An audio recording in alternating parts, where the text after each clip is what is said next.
ಒಂದ್ ಕಾಗೆ ಮರದ ಮೇಲೆ ಕೂತ್ಕೊಂಡು ಬಿಕ್ಕಿ ಬಿಕ್ಕಿ ಅಳ್ತಿತ್ತಂತೆ. ಅದೇ ಮರದ ಕೆಳಗಡೆ ಕೂತಿದ್ದ ಒಬ್ಬ ಸಾಧು ಕಾಗೆನ ಯಾಕೆ ಅಳ್ತಿದ್ಯಾ ಅಂತ ಕೇಳ್ತಾನೆ. ಕಾಗೆ ಹೇಳುತ್ತೆ, ನಾನು ಕಪ್ಪಾಗಿರ್ತೀನಿ, ಯಾರು ನನ್ನ ಸಾಕಲ್ಲ, ಮುದ್ ಮಾಡಲ್ಲ, ನನ್ನ ಪ್ರೀತಿಸೋರೆ ಇಲ್ಲ, ಯಾರ್ ಮನೆ ಮುಂದೆ ಹೋದ್ರು ಕಲ್ಲಿಂದ ಹೊಡಿತಾರೆ ಅನ್ನತ್ತೆ. ನನ್ಮೇಲ್ ನನ್ಗೆ ಬೇಜಾರಾಗ್ತಿದೆ.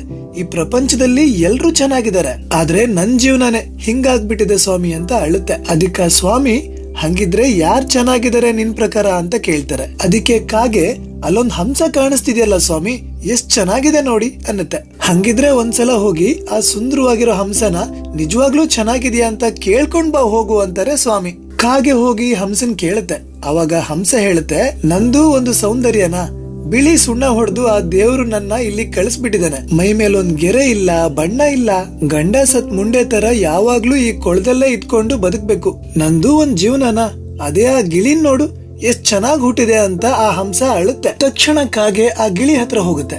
ಇಷ್ಟ್ ಚೆನ್ನಾಗ್ ಹುಟ್ಟಿದ್ಯಲ್ಲ ನೀನು, ಖುಷಿಯಾಗಿದ್ಯಾ ಡಾರ್ಲಿಂಗ್ ಅಂತ ಗಿಳಿನ್ ಕೇಳುತ್ತೆ. ಅದಕ್ಕೆ ಗಿಳಿ ಅಳ್ತಾ ಹೇಳುತ್ತೆ, ನಾನ್ ಸುಂದರವಾಗಿ ಹುಟ್ಟಿರೋದೇ ನನ್ಗೆ ಶಾಪ ಆಗಿದೆ. ಈ ಹಾಳಾದ್ ಮನುಷ್ಯರು ನನ್ನ ಹಿಡ್ಕೊಂಡು ಹೋಗಿ ಪಂಜರದಲ್ಲಿ ಇಡ್ತಾರೆ. ಅದ್ ಎಂತ ನರ್ಕ ಅಂತ ನಿಂಗೇನ್ ಗೊತ್ತು. ಹಾರಕ್ಕಾಗಲ್ಲ, ಎಲ್ಗೂ ಹೋಗಕ್ಕಾಗಲ್ಲ, ಇಷ್ಟ ಬಂದಿದ್ ತಿನ್ನಕ್ಕಾಗಲ್ಲ, ಜೀವನ ಇಡೀ ಜೈಲಲ್ಲೇ ಬದುಕ್ಬೇಕು. ನನ್ಗಿಂತ ಆ ನವಿಲಿನ ಜೀವನನೇ ಚೆನ್ನಾಗಿದೆ ಅಂತ ಅಳುತ್ತೆ. ಕೊನೆಗೆ ಕಾಗೆ ಹೋಗಿ ನವಿಲನ್ ಕೇಳುತ್ತೆ, ಆರ್ ಯು ಹ್ಯಾಪಿ ಅಂತ. ಅದಕ್ಕೆ ನವಿಲ್ ಹೇಳುತ್ತೆ, ನೋಡಕ್ ಚೆನ್ನಾಗಿದ್ದೀನಿ ಅಂತ ನನ್ನ ಕರ್ಕೊಂಡ್ಬಂದು ಝೂ ಅಲ್ಲಿ ಇಟ್ಟಿದ್ದಾರೆ. ಡೈಲಿ ಟೂರಿಸ್ಟ್ ಬರ್ತಾರೆ, ನನ್ ಜೊತೆ ಫೋಟೋ ತಗೋತಾರೆ, ಗರಿ ಬಿಚ್ಚು ಅಂತ ಒಂದೇ ಸಮ ಟಾರ್ಚರ್ ಕೊಡ್ತಾರೆ. ನನಗ್ ಯಾಕೆ ಈ ಕರ್ಮ? ಅಲ್ಲಕ್ಕಾಗೆ, ನಿನ್ ಜೀವನನೇ ಚೆನ್ನಾಗಿದೆ. ಯಾರು ನಿನ್ನ ಪ್ರೀತಿಸಲ್ಲ, ನಿನ್ ಬಗ್ಗೆ ತಲೆ ಕೆಡಿಸ್ಕೊಳ್ಳಲ್ಲ, ಆರಾಮಾಗಿ ಹಾರ್ಕೊಂಡು ಹೊಟ್ಟೆ ತುಂಬಾ ತಿನ್ಕೊಂಡು ನಿನಗಿಷ್ಟ ಬಂದಂಗ್ ಬದುಕ್ತಿದ್ಯಾ. ಇದಕ್ಕಿಂತ ಇನ್ನೇನ್ ಬೇಕು?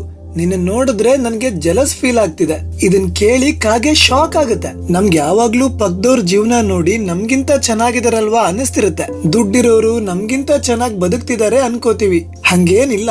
ಇಲ್ಲಿ ಎಲ್ರ ಜೀವನದಲ್ಲೂ ಏನೋ ಒಂದ್ ಪ್ರಾಬ್ಲಮ್ ಇದೆ. ಎಲ್ರನ್ನೂ ಸೃಷ್ಟಿ ಮಾಡಿರೋ ಆ ದೇವ್ರು ಖುಷಿಯಾಗಿದಾನೋ ಇಲ್ವೋ ಯಾರಿಗೂ ಗೊತ್ತಿಲ್ಲ. ಹಂಗಾಗಿ ಯಾರ ಕಷ್ಟ ಅವ್ರದ್ದೇ. ಸೋಷಿಯಲ್ ಮೀಡಿಯಾದಲ್ಲಿ ಬರೋ ಲೈಫ್ ಸ್ಟೈಲ್ ರೀಲ್ಸ್ ನೋಡಿ ನಾವ್ ಯಾವಾಗ ಹಿಂಗಾಗೋದ್ ಸ್ವಾಮಿ ಅಂತ ಯಾವತ್ತೂ ಕೊರಗಬೇಡಿ. ಬೇರೆಯವ್ರ ಜೊತೆ ನಮ್ ಲೈಫ್ ನ ಕಂಪೇರ್ ಮಾಡ್ಕೊಂಡು ಯಾರನ್ನೋ ಇಂಪ್ರೆಸ್ ಮಾಡಕ್ಕೆ ಕಷ್ಟ ಪಡ್ಬೇಡಿ. ಯಾಕಂದ್ರೆ ಆ ಕಾಗೆ ತರ ನಮ್ಮನ್ನೂ ಯಾರು ಇಷ್ಟ ಪಡದೆ ಇದ್ರೇನೆ ನಾವ್ ಇನ್ನೂ ಆರಾಮಾಗಿ ಬದುಕ್ಬೋದು.